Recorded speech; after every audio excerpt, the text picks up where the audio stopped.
Welcome to From Manual to Automation, an introduction to coding for QA testers. This section is designed for manual QA testers who are eager to transition from manual testing to automated testing using coding. We will explore the essential concepts and tools that will help you enhance the efficiency and effectiveness of your testing process. I am Marjorie Ivy. I am a software engineer in our e-commerce department. I was a software QA QE for 12 years with experiences in web, mobile, and API testing. I am a current computer science graduate student at Georgia Tech, and I expect to complete the program this fall 2024. Let's move on to coding. We will be using Python as our language, and we will be discussing variables, data types and operators, control flow structures, classes and objects, libraries, and the document object model. Python is a high-level programming language which is known for readability and versatility. It uses indentation, which unlike all the other languages, they emphasize on the usage of semicolon. The format is uncluttered and it often uses English keywords. Python places importance on code readability and simplicity. It is widely used among these industries, which is machine learning, AI, automation, and web development. Variables, data types, and operators. So we have variables. These are the containers that store information. And the examples of these are search underscore query and result underscore count here in your right hand side. These are the variables. They hold data that can be used and changed throughout the program. And then data types, they define the kind of data a variable can hold, such as numbers, text, or true or false. Python is a strongly typed language, so you don't have to specify what's going into the container when you create it. So here, you have search underscore query, and then you just enter QA testing Google, and the double quotation marks mean that this variable is a string or a text. And then same goes with result underscore count to 1000 equal to 1000. 1000, it means that I am using a variable that is an integer or a number.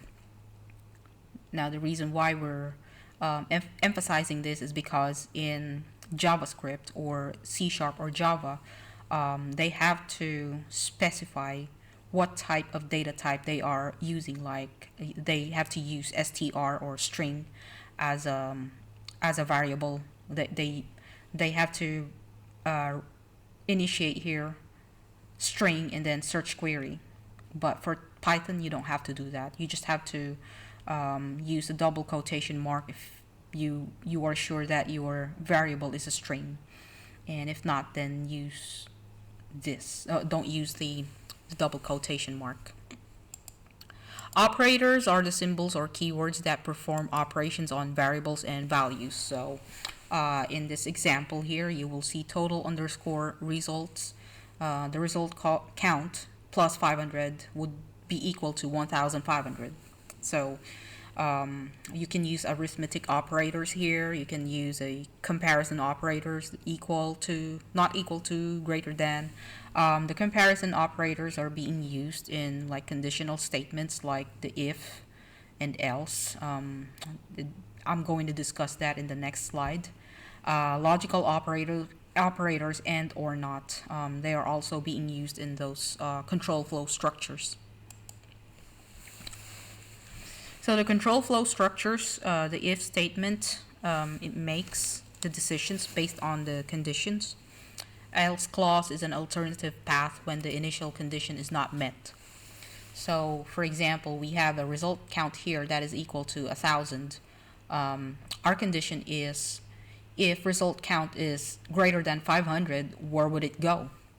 Of course, 1000 is greater than 500, it'll go to this line, which is many results found. Else, let's say for example, I've entered result count as 400. So is 400 greater than 500? If it is false, then it will go to this line, which is else.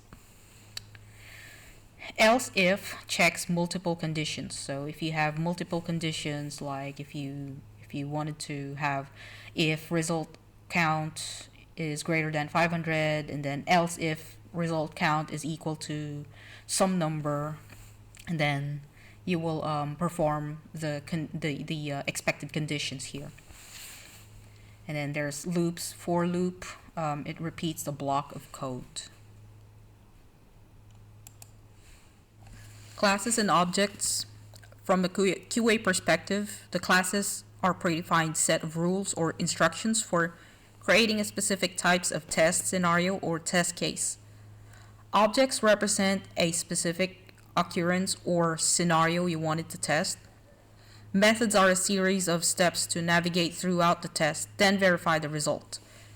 Attributes are input data, expected outcomes, or specific conditions. We have an example here, which is a Google search test. So this is a class. It provides the structure with methods and attributes for testing the Google search functionality. And we have an object here, which is the Google_test. This is an instance of a class, represents the specific test case or scenario. And then the methods, such as navigate to Google, perform search, and then validate search, are applied to the object Google test to execute the steps of the test scenario. And then if you wanted to close the browser, you will use the close browser method. So the whole class defines the testing instructions. Attributes represent elements to interact with, methods that perform the actions, and the object is an instance of a specific test scenario. So I would like to explain that these lines are the methods or the test steps that we wanted to perform to searching for a certain keyword in the Google search. So the self-driver here is an attribute of a class, or it represents the instance of a Selenium WebDriver Chrome that allows the interaction to the web browser. And then navigate to Google, of course, is used to navigate to google.com. And then here we perform the search. We find the elements by name and then Q. We will be discussing more about these find elements in a later slide. And then validate search results. And then you close the browser after that.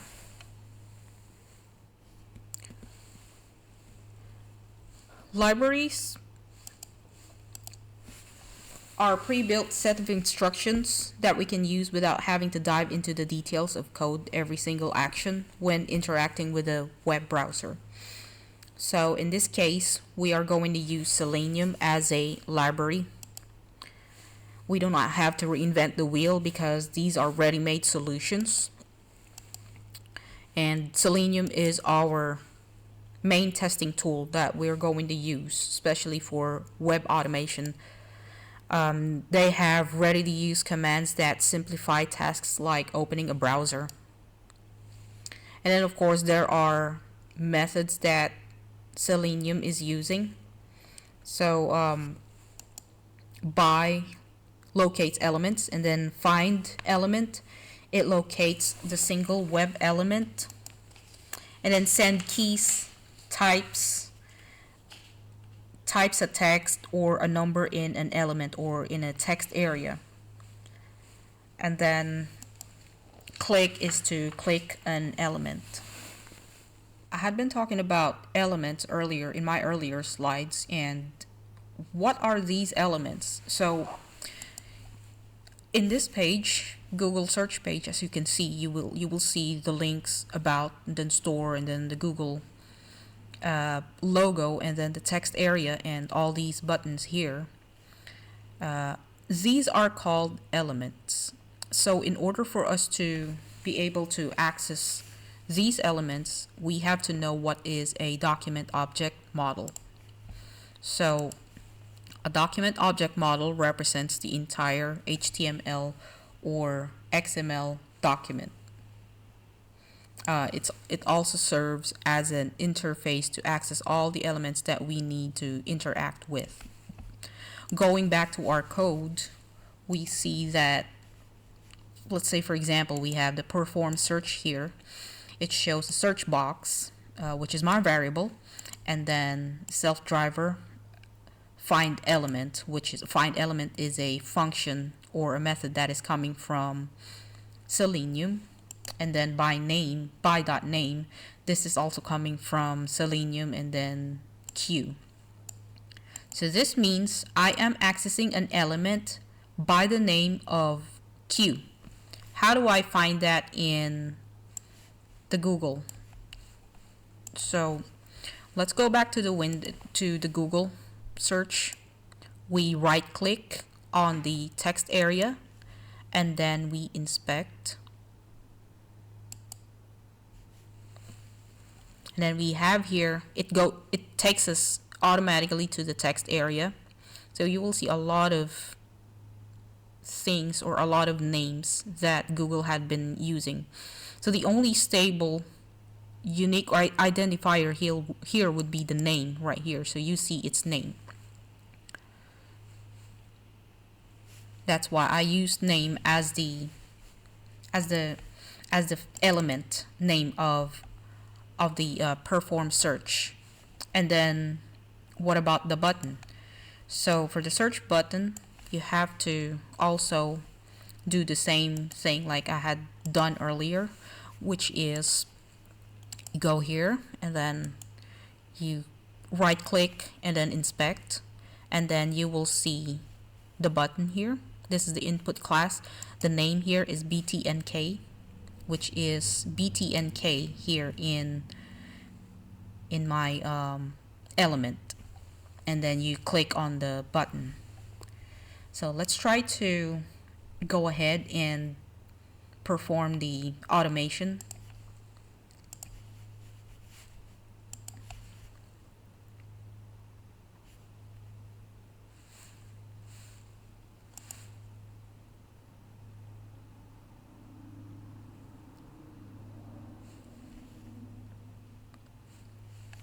Okay, so that was a successful automation or manipulation of all the elements that we have seen from the Google search. Let's start writing the first test script, but in the meantime, we're going to install all these libraries that we're going to use. We're going to use the Python. You can download any version, but I prefer the latest versions. And then you install Selenium, and then download the Chrome driver, and then install PyTest HTML.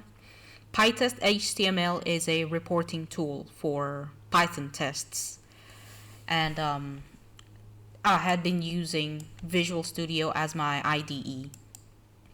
So if you wanted to install Python or Selenium using pip, you just have to type in here pip and then install Selenium. But since I already have Selenium in my desktop, I don't have to do this, but this is how you do it. And then do the same thing with PyTest HTML.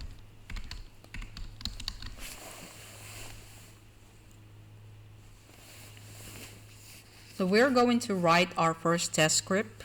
From the QA perspective, the test cases defines what needs to be tested, and then the test scripts are written to automate the tests. A developer must rely on the requirements to code. As a QA, we must rely on test cases to create our test scripts. The test cases are considered as our requirements. Our test objective is to verify the checkboxes on the website that can be toggled successfully. So let's see, let's go to the website. This is the Internet Heroku app.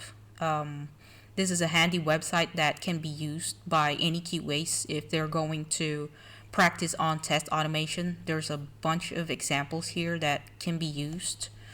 And what we're going to be using here is the checkboxes and the login. I'm going to show that in a later slide.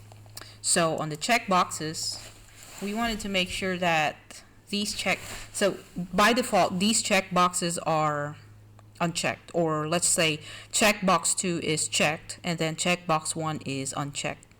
So our test case should be, if you check this checkbox, you have to make sure that this checkbox is checked, and then if you uncheck this, checkbox 2 should be unchecked.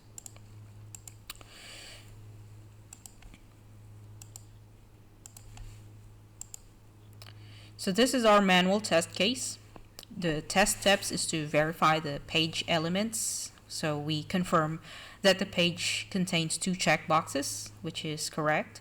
We do toggle the checkbox 1. If it is not already selected, click on checkbox 1 and verify if the checkbox 1 is now selected. And then same thing goes with the checkbox 2, and then close the browser. Okay, so we're back to our Visual Studio here, Visual Studio Code, and I have created a class called Test Checkbox. So this class provides a structure for testing checkbox functionality, and of course we have all these methods here: the setup, the teardown, and the test toggle checkboxes. The setup method is created to set up the test environment by creating the new instance of the Chrome driver and navigate to the URL. The teardown method is called after the test execution, and it closes the browser. This is also a good practice because it not only closes the browser, but it also releases all the resources that this script has used while testing. And then of course our test toggle checkboxes. This method contains the actual test scenario. It finds all the checkboxes on the page, interacts with them, and asserts with the expected conditions. So you will see here an assert functionality or function. Assert is a built-in Python function or method, and it is used to test or to check if we have the expected condition, or if we are seeing the expected conditions. So let's go back to our manual test case. We have verified page elements. We confirm that the page contains 2 checkboxes. In a script, or in our version of the test script, we do have a checkbox here.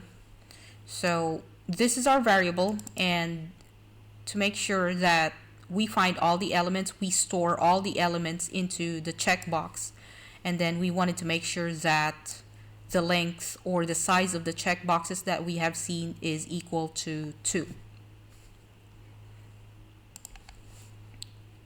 So going back to our checkboxes page, let's inspect the page and let's check on the elements. So we have here the checkboxes.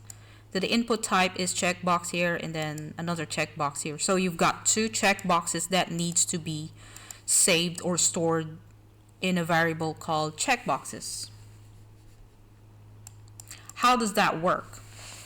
So here you will see that you have a checkbox here. In this script, it means that checkbox, I am storing 2 checkboxes that I have seen.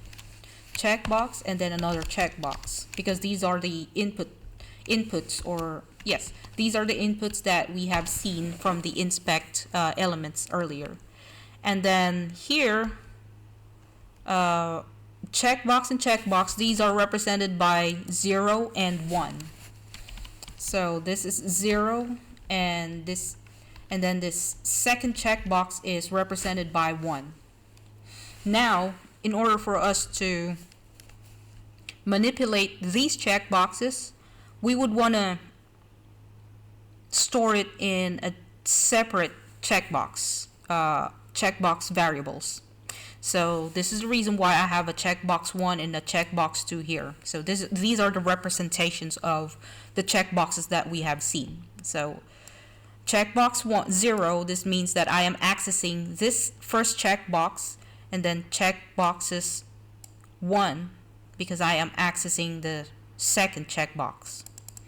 So that's that. And then after that, let's go back with our manual test script again.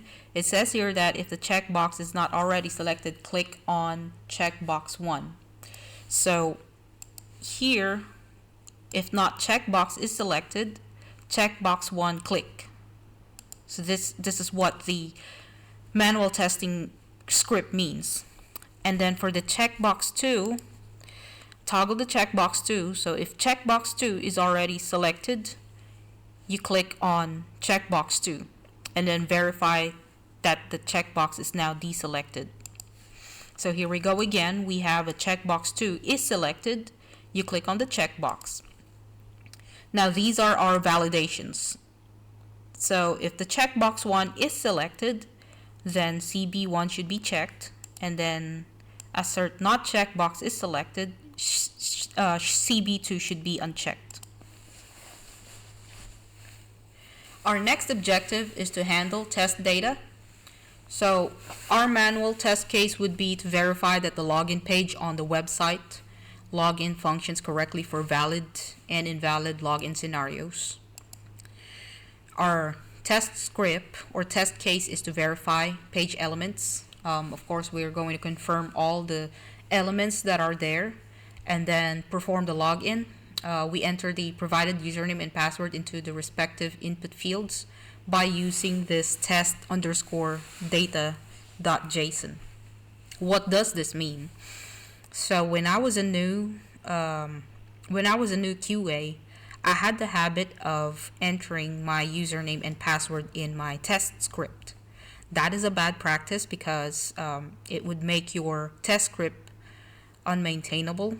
So if there are several QAs that are using the same test script, it would be a bad practice for them to see your passwords in the same test script. So the recommended practice is to create a separate JSON file, or maybe connect your test scripts into a separate database file or database.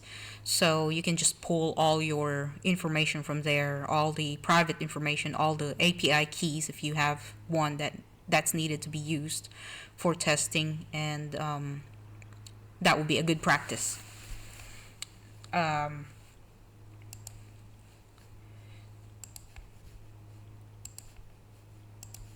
So the test would look like this. So here, let's say if you're going to this login page and you enter Tom Smith as a username or a valid username, you log in, you wanted to make sure that this message here or success message here is here, and then all these other elements. So you wanted to make sure that the secure area is here, the flash success, and then the button as well. Okay, now I'm going to log out and then try to log in as an invalid user. After logging in as an invalid user, I should see this error message as well.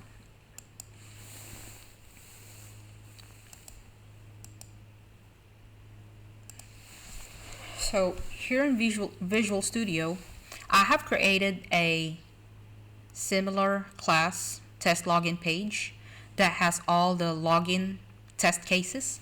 So of course I'm going to use the same similar setup like what I have done with the checkbox earlier. We have the setup test class or setup class to set up the test environment, and then the URL just to navigate to the URL, and then teardown class to execute after the test cases have been performed. And then here we have the login page. So what I have done different here is the pytest.mark.parameterize. PyTest is a Python library. It's a test framework that is coming from Python, that is built in with Python, and I use this to be able to initialize my connection to the JSON file, or maybe if you wanted to do the database or connect to the database, you can use this as well. But in the meantime, we're going to use the test data JSON as our test data file. This is what the test data look like.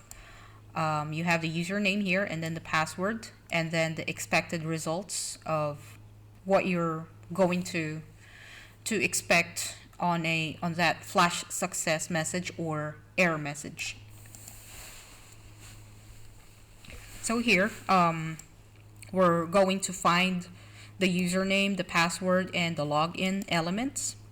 And then we wanted to make sure that we clear all the input values first before entering the username and the password, just to make sure that we're not duplicating the username and the password, or we will see unexpected results if we don't do this.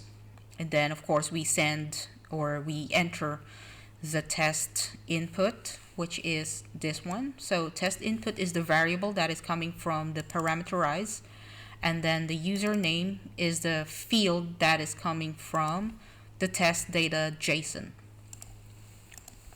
And then do the same thing with the password input, send keys, and then login button dot click. So if it is an invalid test message, you will see this. You should see this, and then you should see the error message. Else, if it is a valid one, or if it's a valid login, then you should see the success message, and then you want to make sure that you assert or verify that the test input is the same as the success message that is here. So you're seeing try and then accept exception as E. In the coding world or development world, there will always be errors that are unexpected to show up, and this is how we're going to gracefully handle all the exception errors that we are going to receive at some point. We have a WebDriver wait here. So the WebDriver wait is a method that is coming from Selenium library. So we use this to make sure that the visibility of elements is there. So that means when your example here in this web page, when you load this web page, it doesn't mean that all of the elements are there. I mean, you are showing all the elements, you are seeing all the elements here, but it doesn't mean that it is really there. It is being read by the Selenium or the WebDriver. Sometimes the WebDriver cannot see that. So you wanted to make sure that you're going to give it a time that all these elements are accessible before we manipulate or before we perform this test steps. This is to avoid the racing issue that is very common in Selenium testing.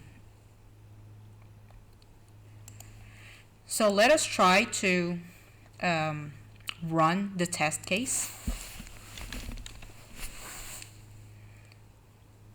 So we're going to run the test case by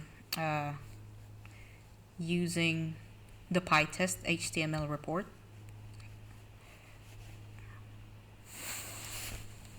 So Python m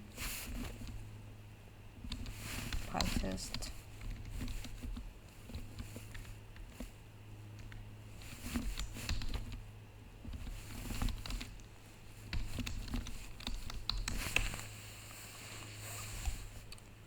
So here I'm gonna show you how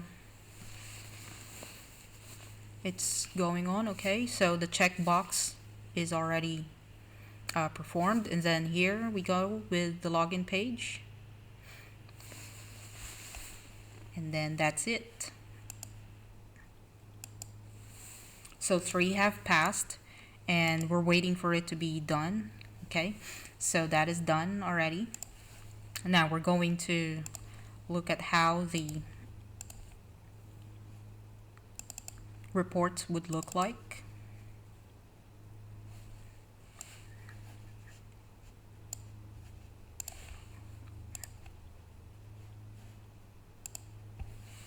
So this is the test report. This is created by the PyTest. So as you can see, the tests have passed for the checkbox, and then the tests have passed also as well for the test login page.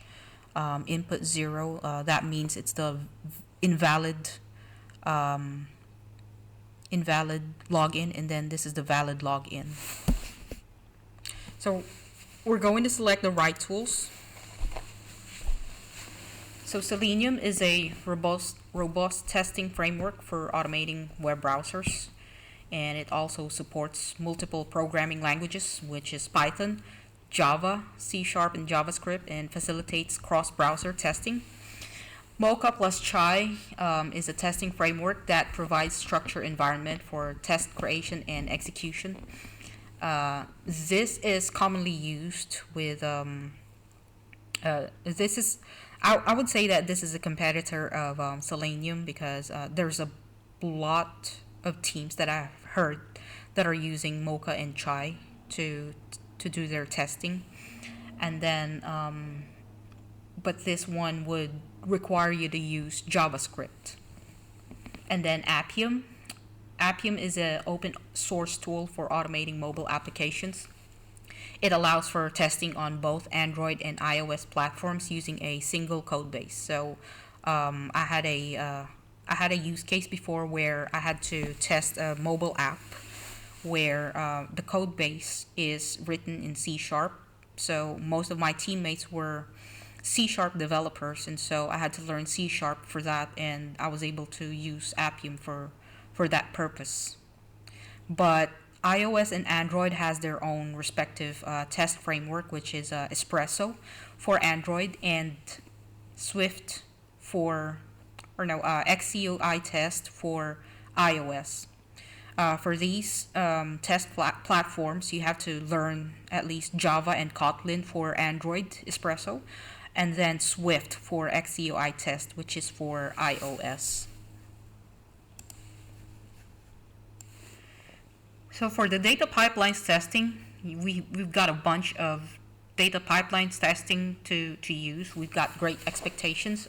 Great Expectations is really good for Python developers. If you are an expert of Python, this is a great testing tool to use. And then Apache Kafka Streams, and then Airflow testing, Presto test framework, and then API. I had used Postman for this. I have never used Insomnia, Rest Assured, and all the others, but I've also used SoapUI for XML testing. And then API contracts, Pact is one of those popular API contract testing tool addressing automation concerns. So when I was a QA, in my experience, these top 4 issues that I have experienced with the teams are present, and it wasn't only with my team, but with the teams of my former colleagues or former co-workers. They always say, we have lack of automation skills. Some of my teammates are resistant to change, and then we cannot automate our testing because we have limited budget, and then we cannot really show the ROI to our managers. So with the lack of automation skills, to address that concern, There are training programs, workshops, and online resources. Uh, Training programs may be limited to, or I mean, connected to the limited budget or the workshops because automation is really expensive. You have to have your development skill. That is a different budget, and then of course your time to on automating all the test cases that needs to be automated.